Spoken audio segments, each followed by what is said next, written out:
Harper Audio presents Inspector French's Greatest Case by Freeman Wills Crofts, read by Phil Fox. Introduction. Meet Chief Inspector French. I have been asked to tell you something about Chief Inspector Joseph French of the Criminal Investigation Department of New Scotland Yard. I shall do my best, but I thought it would give you a better idea of him if I were to bring the man himself to the microphone. So, with a good deal of trouble, I have persuaded him to come, and he'll speak to you himself. But I have put him in the next room for the moment, lest his ears should burn from my introduction. As he's not here, then, I may say that he's really quite a good fellow at heart. He's decent, and he's straight, and he's as kindly as his job will allow. He believes that if you treat people decently, you'll be able to get more out of them, and he acts on this belief. Politeness is an obsession with him, and he has well earned his nickname of Soapy Joe. He's far from perfect, but I have known him now for many years, and I don't wish for a better friend. But I have to admit that he's not very brilliant. In fact, many people call him dull. And here I'll let you into a secret history. Anyone about to perpetrate a detective novel must first decide whether his detective is to be brilliant and a character, or a mere ordinary humdrum personality. When French came into being, there seemed two good reasons for making him the second of these. One was that it represented a new departure. There were already plenty of character detectives, the lineal descendants, most of them, of the great Sherlock. The other reason was much more important. Striking characteristics consistently depicted are very hard to do. I tried, therefore, to make French a perfectly ordinary man without peculiarities or mannerisms.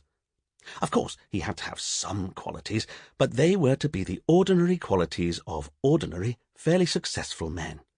He was to have thoroughness and perseverance, as well as a reasonable amount of intelligence, just the qualities which make for moderate success in any walk of life.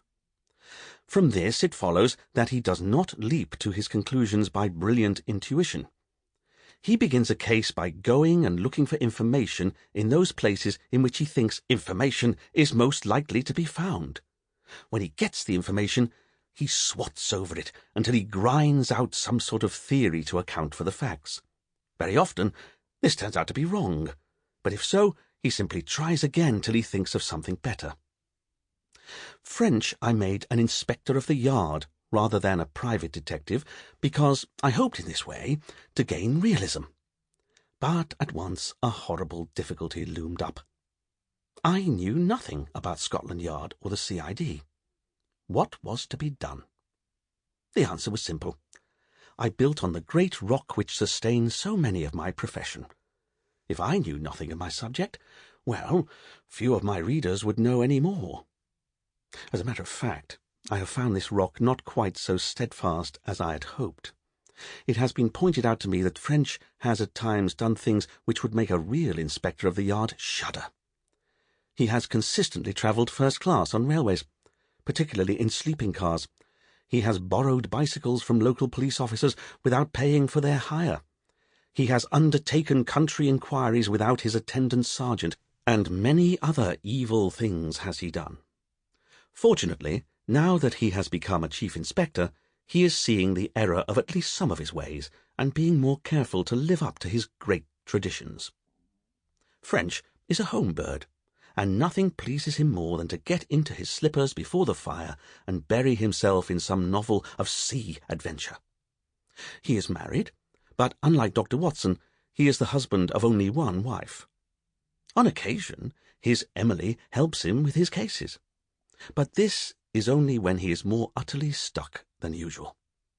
Otherwise, he doesn't think it decent, or perhaps worthwhile, to worry her with shop. I have been wondering whether he has children. It's like a dream to me that in one book children were mentioned, and that in another their existence was denied. But as I can't find either reference, I can only note the point as one to be avoided.